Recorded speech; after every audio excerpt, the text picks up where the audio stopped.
Hello, good evening and welcome to News 360 live from our studio here at Adesanwe Kanda in Accra. I am Martin Esiedudate. And I'm Aisha Yakubu Hadi. Let's bring you the headlines for this evening.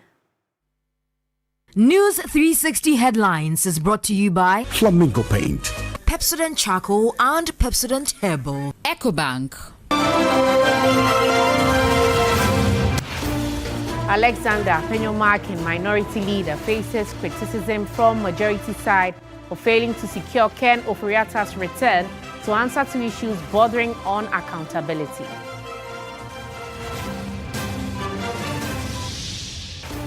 Also coming up, President John Mahama urges coastal fishing communities to avoid illegal practices during closed season, announces new naval vessels to strengthen the monitoring. IGP Special Operations Team seizes firearm, arrests 19 suspects in Tamale, targeting gangs and drug peddlers, fueling regional insecurity.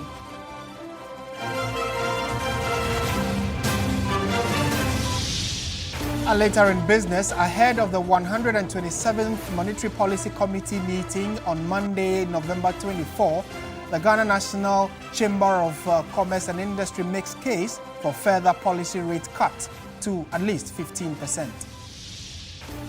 On the international front, an unknown number of pupils abducted by armed men from a Catholic school in central Nigeria, the second mass school kidnapping this week.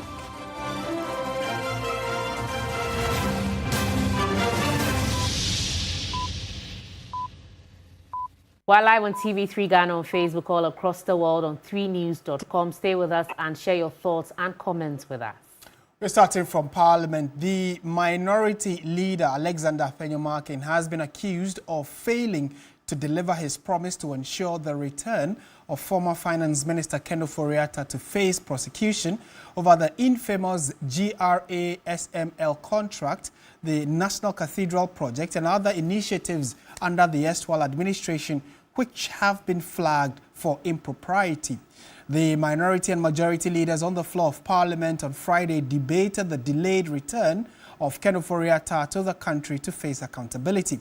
It follows a request by the local government minister Ahmed Ibrahim who sought answers from the minority leader on the whereabouts of the former finance minister. To solicit an answer from an honorable minority leader. He gave us authoritative information that by February 18th, the honorable former finance minister was going to be in Ghana. So I'm saying, where is the former finance minister? I thought you were going to tell us his whereabouts. Ministers of finance who have occupied that office after their tenure, they remain in this country. Where is our former finance minister? Where is he? The records would bear me out that indeed, when the respected former finance minister had issue with the OSP, which mattered the majority leader himself, came to apologize. He used the dispatch box to apologize on behalf of government for the mishandling of the whole matter. We as leaders owed a responsibility and a duty in the matter. I, right here, indicated that Mr. Ken Ofori-Attah had written to the OSP through his lawyers that he was going to be in the country on or before May, not July. This was in February. Mr. Speaker, in the letter, Mr. Ken Ofori-Attah again indicated that he had been booked for surgery. When the time came and his doctors further advised that the surgery will require some healing process, Mr. Speaker, he again wrote, this time not only a letter by his lawyers, the letter from his doctors. It is not a matter of I resigning or making a promise and failing to honor that. Let's put things in proper context. All I want Honorable Ahmed Ibrahim to understand is that when it comes to ill health, our medicals, all of us, all of us, may go through it one way or the other.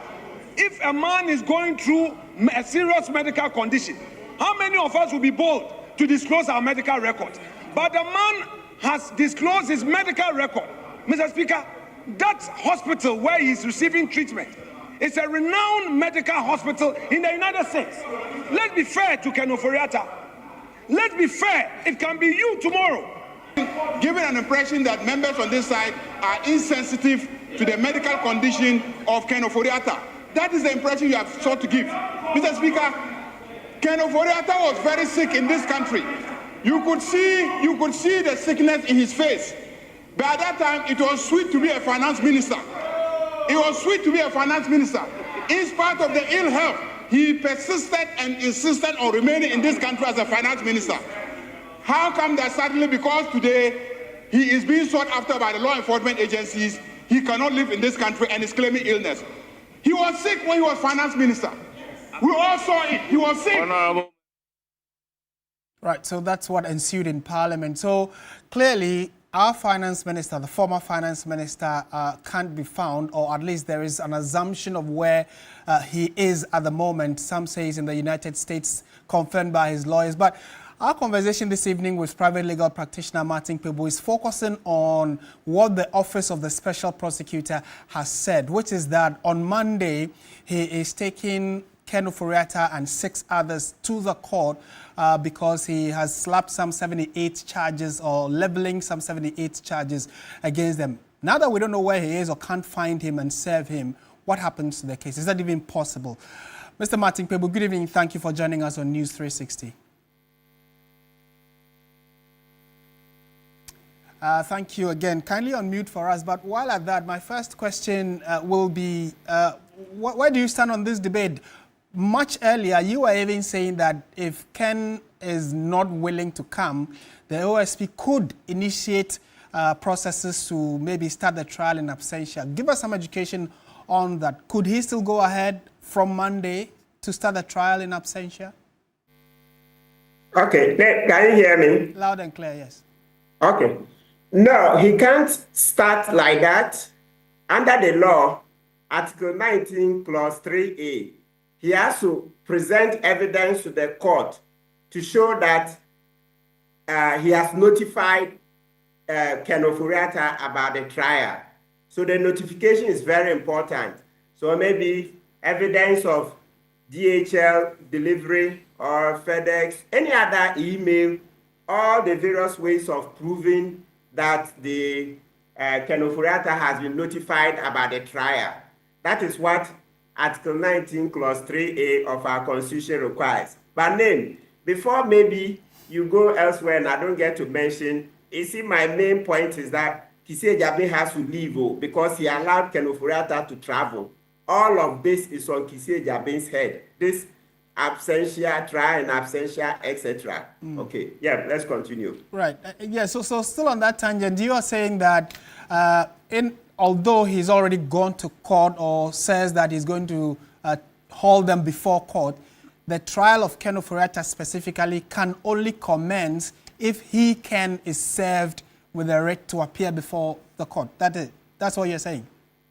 Absolutely, yes. That's what our Constitution requires. Right. That the trial, to paraphrase the Constitution, Article 19, Clause 3A, says the trial of an accused person can take place in his absence if it is proven that he was notified about the trial, notified, with all emphasis on notified about the trial, and he fails to attend.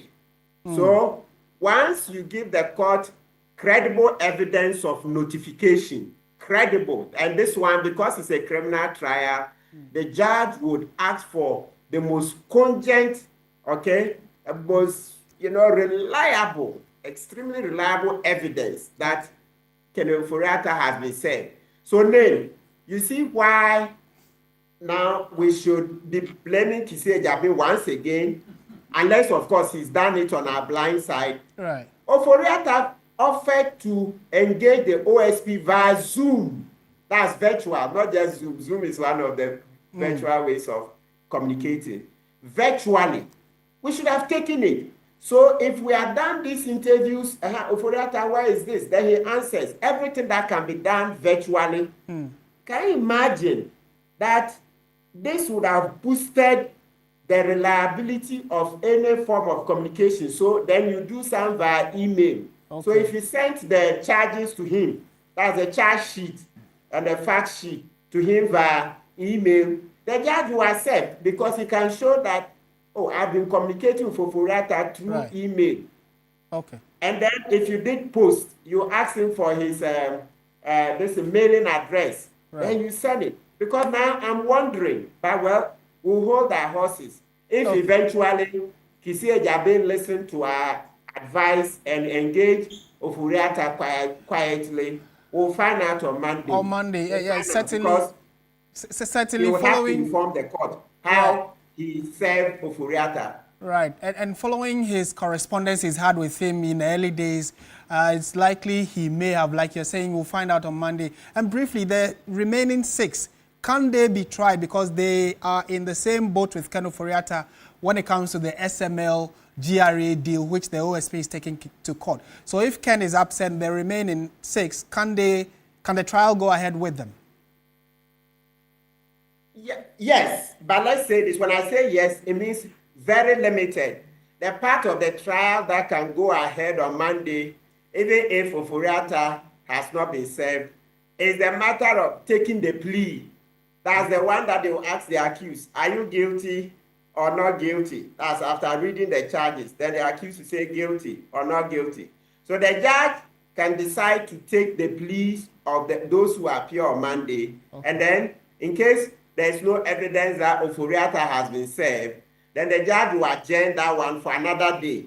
But in terms of the trial itself, like when I say the trial itself, the one they'll enter the box and talk, the one you hear, you and I were not there, those things, that one, the judge will do all of it together. He will not do the one for Crensil and Co separate and then come back and do Oforiatta's one different. No. No. Thank you.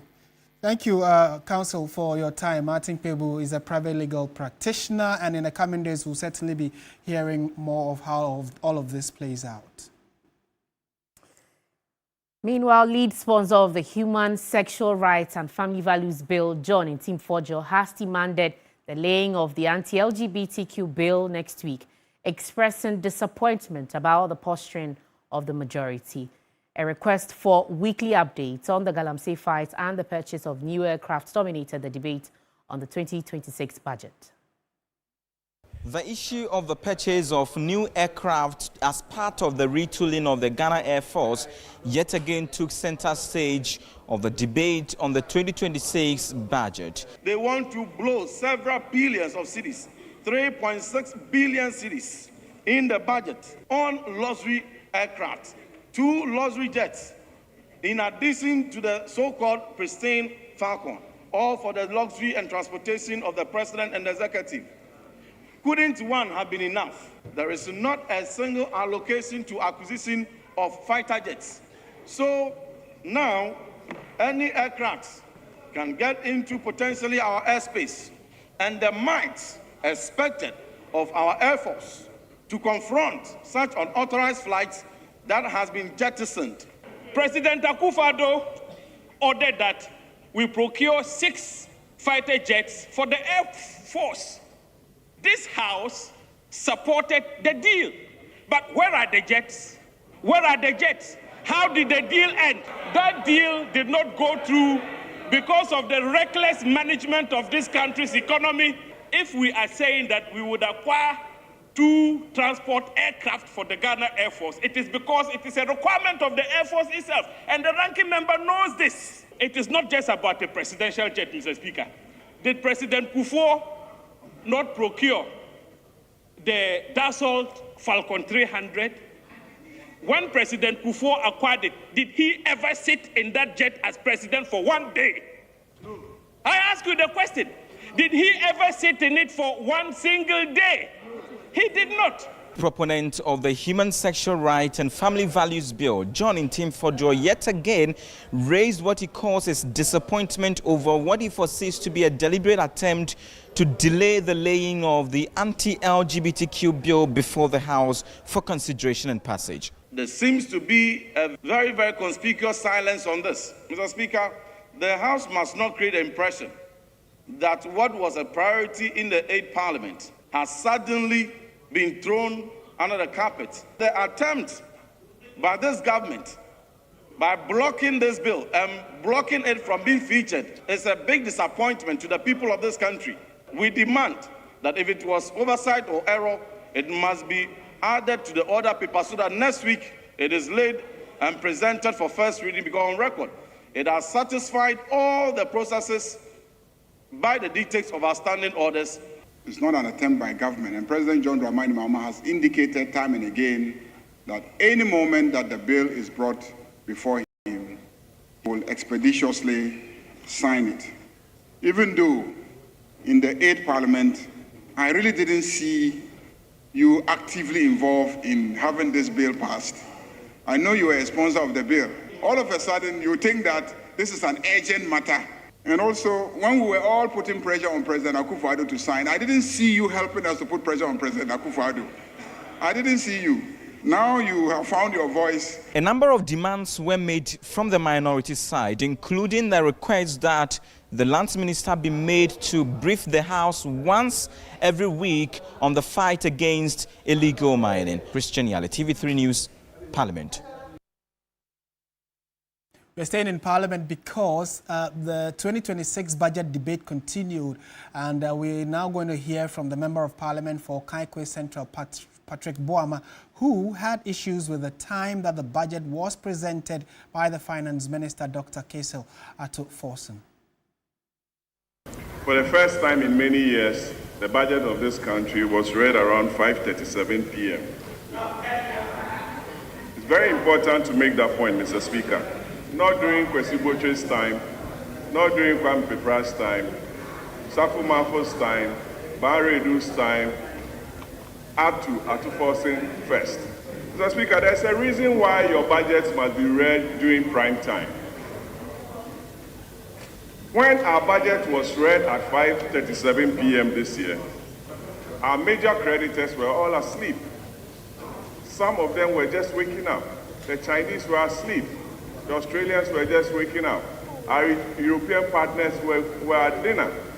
Ghanaians were rushing home to go and sleep after work.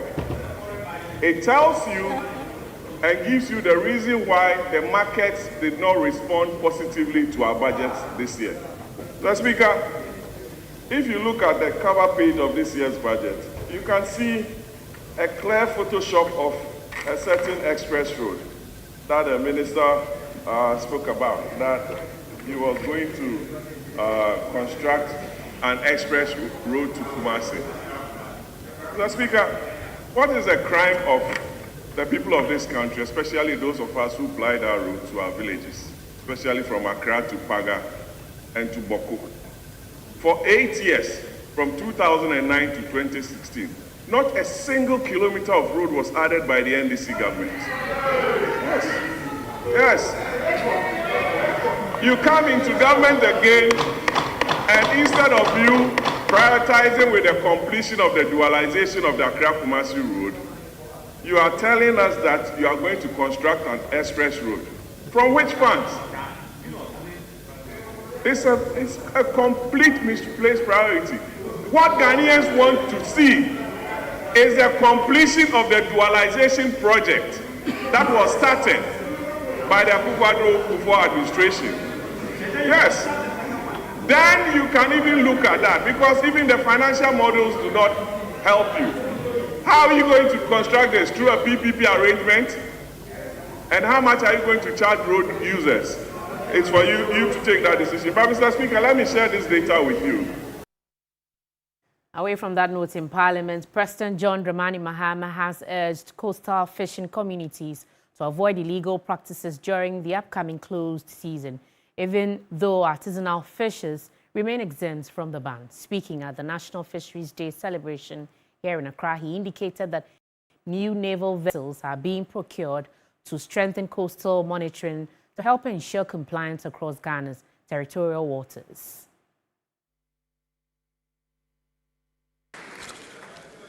Exemption from closed season fishing. As you are aware, artisanal fishers have been exempted from the closed season. So I encourage you to reciprocate by not doing anything illegal during the closed season.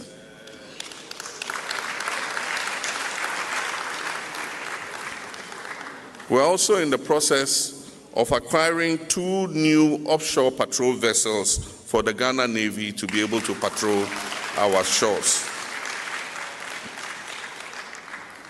And then finally, in this year's budget 2026, money has been allocated for the establishment of 2 fish markets, one in Dambai in the Oti region and the other in Shama district. I've noted your request for a fish market in Accra, and I wish to say that it will receive favorable consideration. Let's take you to the northern part of the country. The IGP's Special Operations Team has seized a firearm and arrested 19 suspects in an intelligence-led swoop in the Tamale metropolis. The operation targeted criminal gangs and drug peddlers whose activities fuel violent attacks and contribute to rising insecurity in the region. The growing activities of criminal gangs, together with the widespread trade and use of illicit drugs in Tamale and its surrounding communities, have heightened insecurity in the region, contributing to a rise in armed robbery incidents. Following a petition to the Inspector General of Police, the Special Operations Team was deployed to support the Northern Regional Police Command in addressing the escalating security concerns. On Thursday, November 20, 2025, the team embarked on its second intelligence-led swoop, targeting the retrieval of firearms, the destruction of criminal hideouts, and the disruption of illicit drug cartels within the metropolis. The criminal network, in as far as we are ready for them, they are also revising their nose to reposition themselves well. And with our intelligence, no matter how they reposition themselves, we'll be able to make sure that we meet them squarely. So as we are going out for night patrols and other related surveillance duties, we have to make sure that we all get ourselves alert. Areas like the Abu Abu Market, Lamashegu Inner Market, Kapohini, and the Tamale Main Market were among the places raided. Oh, this is the gun that you say you use a killer. They take the gun. This old man, he nearly killed us. A locally manufactured single-barrel gun concealed in a sack was seized from an elderly man during the operation. He later produced a rubber container holding 13 cartridges after intense persuasion from the police. Open it.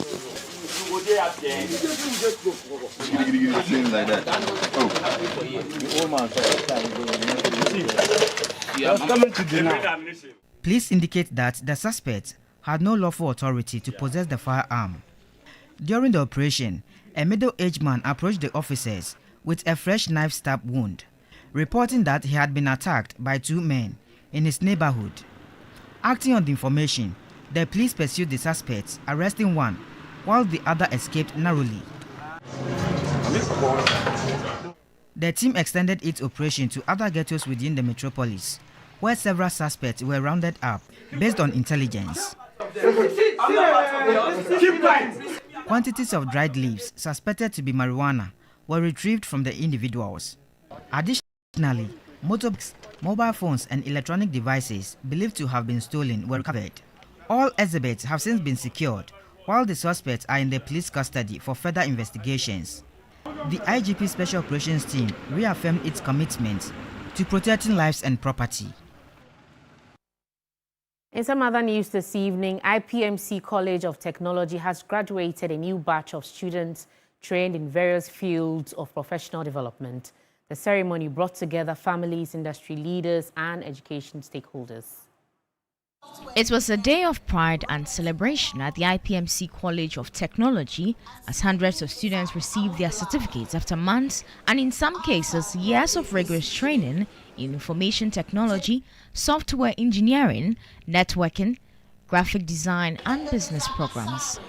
The 2025 graduating class was charged to be innovative, ethical and solution-driven as they step into Ghana's growing digital economy. Country Director of IPMC, Gwaram Shada, shed more light about the school. It's been 33 years in Ghana. We are facilitating ICT education across the country. We have 15 campuses in different regions of Ghana, and we have trained more than 2 million students in ICT. Some graduates expressed their excitement and hopes for the future. One unique thing about IPMC is no matter where you find yourself, they have a community that would help you, put you back together, pick you back up, so you keep moving. I wasn't expecting IPMC to be like this exciting. Most school is, the only thing they do is teaching, but though they are teaching, practical is involved, everything. They'll make sure that you understand things. With the increasing relevance of digital skills, today's ceremony is more than just a celebration. It represents a major step towards shaping the country's future workforce. The Methodist University Ghana has officially inducted Professor William Boateng as its new Vice-Chancellor. The ceremony brought together church leaders, academics and members of the university community, reaffirming the institution's commitment to faith-driven education and academic excellence. The Methodist University Ghana, MUG, is a faith-based private university established by the Methodist Church Ghana in 2000. It has grown into one of the church's most important educational institutions. An investiture held to induct Professor William Boateng as Vice-Chancellor marked a significant milestone. The Chancellor of the university led the proceeding, describing the investiture as a moment to reaffirm the university's vision. By the powers vested in me as Chancellor of the Methodist University Ghana, I now have the singular honor and pleasure to declare the Assembly duly constituted. The chairperson of the University Council, Her Ladyship Justice Professor Henrietta Jan Mensah-Bonsu, pointed to the responsibilities that come with Vice-Chancellor's office. As head of the university, the Vice-Chancellor becomes the face and symbol of the institution, as well as its Chief Public Relations Officer. The high point was a formal induction of Professor William Boateng. In his address, Professor Boateng outlined his priorities for the university. As a private institution of higher learning, this Silver Jubilee year opens a new chapter, a new aspiration, a new vision, and a new way of doing things. With me as the leader of the institution, MUG should aspire to become the preferred private tertiary institution in Ghana and West Africa. Over the next 25 years, MUG should move towards STEM education, and I dare say STEMI, science, technology, engineering, mathematics, and innovation. Also, leaders, entrepreneurs, and experts gathered at the True Life Experience Summit 2025 here in Accra, united by a mission to inspire personal growth and mindset change that unlocks hidden potential. The summit focused on harnessing the power of mindset as a tool for transformation and sustainable development. Two-day summit featured speakers who encouraged participants to see themselves as capable of overcoming any challenges. Entrepreneur Kia Parks advised that courage becomes easier with confidence. Some of us are afraid to dream. How many of you have stopped dreaming because you don't think that it's possible? Our job is to stand up every day, to move with intention, to trust God, and to know that it is always going to work out exactly as we see it or something better. Business leader Ibukun Awosika spoke about stereotypes. Stereotypes have emerged from people's experiences. In wanting to learn from people, be careful about stereotypes.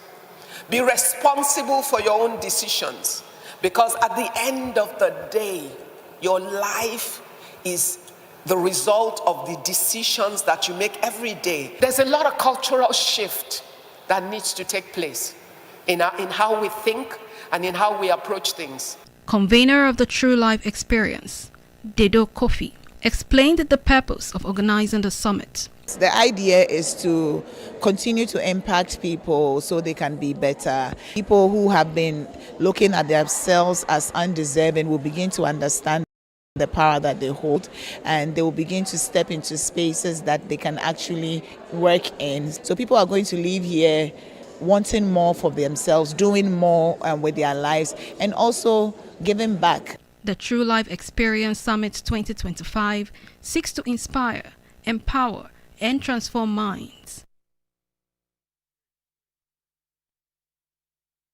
Stay with us here on News 360. Let's bring you some business news coming up next.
in the policy rate from the current 21.5% to 15%.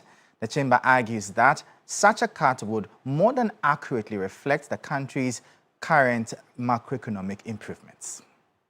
The policy rate began the year at 27%, but the Bank of Ghana raised it to 28% in March, citing persistent inflationary pressures.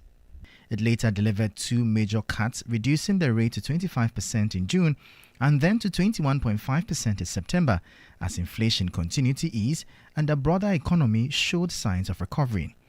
Despite these adjustments, the Ghana National Chamber of Commerce and Industry insists the current rate remains too high for businesses. For policy rate, I've had issues with it. If you have inflation of 8% now, and the policy rate is 21.5. It means there is a misalignment somewhere. The chamber says it expects the central bank to cut the policy rate by a further 650 basis points at the upcoming meeting.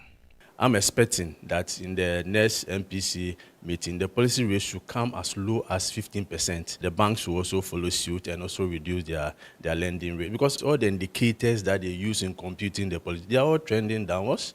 We have seen stability in the foreign exchange market. We've seen inflation trending significantly down. I don't see the reason why policy rate should still be at 21.5.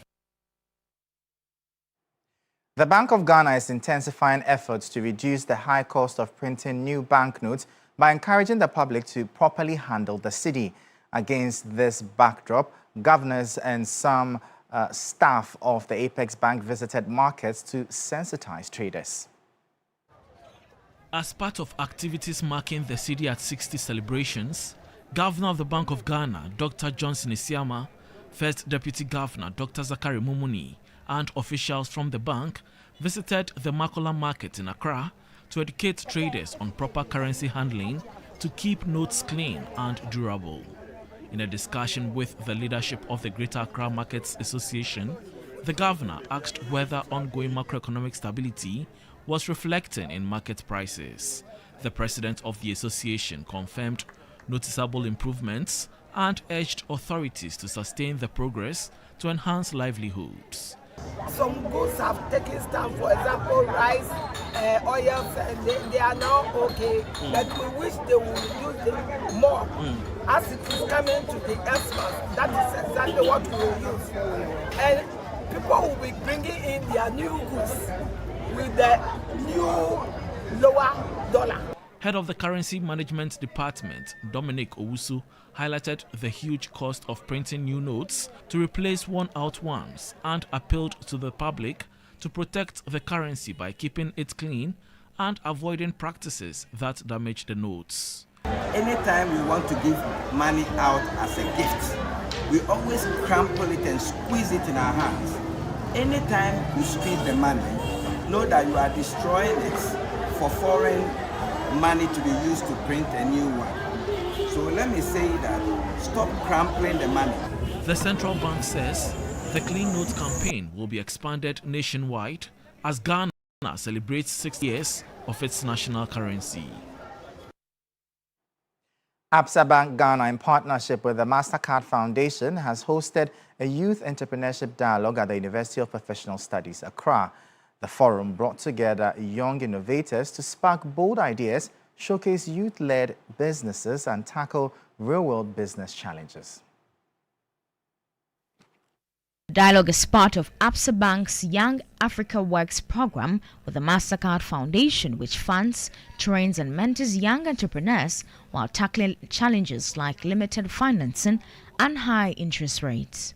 With the focus on sectors like fintech and agritech, this partnership supports more than 5,000 youth-led businesses.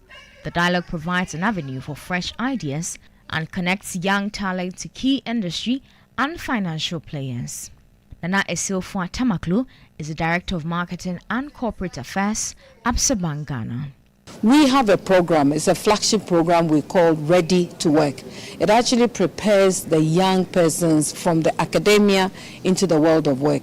This year alone, through our webinars and the school's activations, we have reached 1.7 million young persons. And then also we have actually taken financial literacy across 9 regions in Ghana. For MasterCard Foundation, the theme for the dialogue, Dream, Build, Thrive, the future is young, serves as a reminder that Ghana's future depends on young people. The MasterCard Foundation remains committed to working with ABSA and all partners represented here today to strengthen Ghana's entrepreneurship ecosystem together. The dialogue also had an interactive panel discussion where youth entrepreneurship advocates deliberated on how to create a thriving business ecosystem for the youth to build on their entrepreneurial ideas. And that'll be all for the business segment here on News 360. I am Michael Obodu. We'll bring you updates now from the currency and the commodities market.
Here on News 360. My name is Bill Ishen. Now let's start off from the Ghana Premier League, where matchday 11 comes your way this weekend. League leaders Midiama will be in action against Bechem United at the TNA Park on Saturday. Ahead of the tie, Midiama head coach Ibrahim Tanko says only a win will do for his side. This game? No, I think we are playing home like any other game. When we go in, we want to control the game. We want to score goals. So definitely we are determined to do that. And it's not going to be easy. The team is a very good team. They have a new coach now. I think the players are motivated, but I think in playing home with our confidence, our supporters behind us, I hope that we'll take the 3 points. I said it, and Mediama is playing the league to win it. So definitely, if you want to win the league, you have to win your special home matches, and I'm sure the boys are ready to do it. To our next story, the Minister of Sports and Recreation, Honorable Kofi Adams, visited the Secondary Sports Stadium to inspect the renovation works being done and check the progress made so far. Together with the Director General of the National Sports Authority, Yawan Pofuankra, they toured the stadium from the stands to the washrooms and dressing rooms. My colleague Francis Hema was there to monitor the inspection and file this report. So the Minister of Sports and Recreation, Honorable Kofi Idi Adams, have visited the Secondary Sports Stadium here in Esipun on Friday morning to inspect and then see the progress of work as far as the renovation of the facility is concerned. Since 2019, the venue has been closed down for renovation works, and it was divided into phases according to the contractor. Phase 1, Phase 2, which included fixing of the roofing. It has been done. Fixing of the washing, which after the inspection by the sector minister, that has also been fixed. There are other works that needs to be done under Phase 1 and Phase 2, which include the dressing room and then other areas. But according to the sports minister, he's not really enthused by the progress of work. Work that has been done by the contractor, I would say, well, I am a bit okay with what I have seen. The roofing, the trusses that were worked on, the scoreboard, the way it's been done, the washrooms, the way I've seen it, I'm happy with it. But then the progress, the time, we have spent too long a time on this project. That I am sure will be because of funding, cash flow issues. And that's why we've spent so long a time. And I'm not happy that, because the thing about sporting facility is that you hardly can you use it meaningfully when it's not completed. It has to be completed to be able to use it meaningfully. So if you do the roofing and you do the washrooms and you don't work on the pitch, you can't come and play any FIFA sanctioned football games here. The contractor also explained to us the various phases of works that needs to be done. Phase 2, no, part of the roofing, the part of the sandblasting, and then clean the trusses so that it doesn't rust. And a part of Phase 2, but not see we are not roofing now. Yeah, washrooms, no. So you know, but washrooms, no. And I see it, scoreboard, no. The Chinese scoreboard, no. Activities are already ongoing at the Esipun Sports Stadium with the 32nd Interregional Senior High School Sports Festival ongoing. But then there is still more that needs to be done according to the sports minister. From the Secondary Sports Stadium, Francis Hema reporting for 3 Sports. That's all for the sports segment here on News 360. My name is Bill Ishen. There's more on the bulletin after the break.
News segment is brought to you by GTP Lifestyle and Napa Foods, Heaven Black Insecticide Spray and Coil, powered by 3 Entertainment. Good evening and welcome to the Entertainment News segment here on News 360. My name is Noella Donko. Now, reigning GMB Queen Etonam and her team are set for a homecoming event this weekend.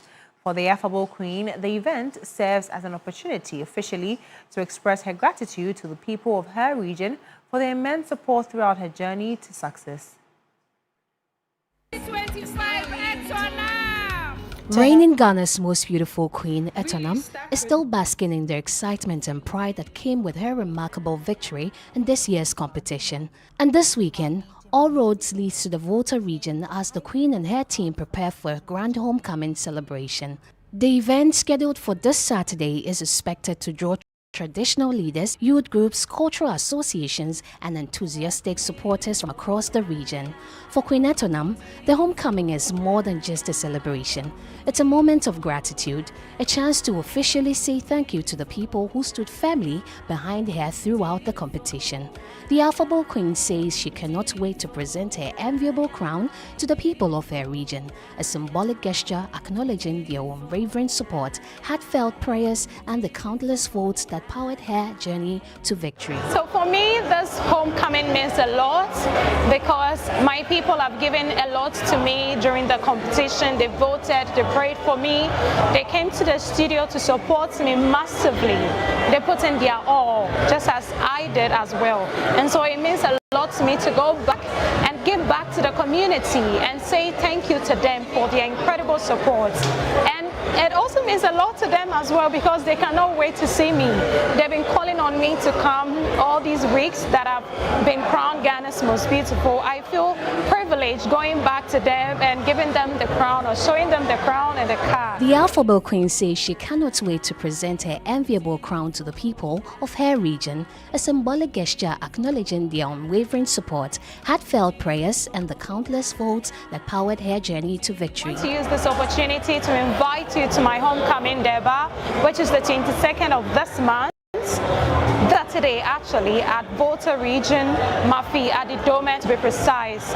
I'm calling on all of you to come, support me, and let's make this great.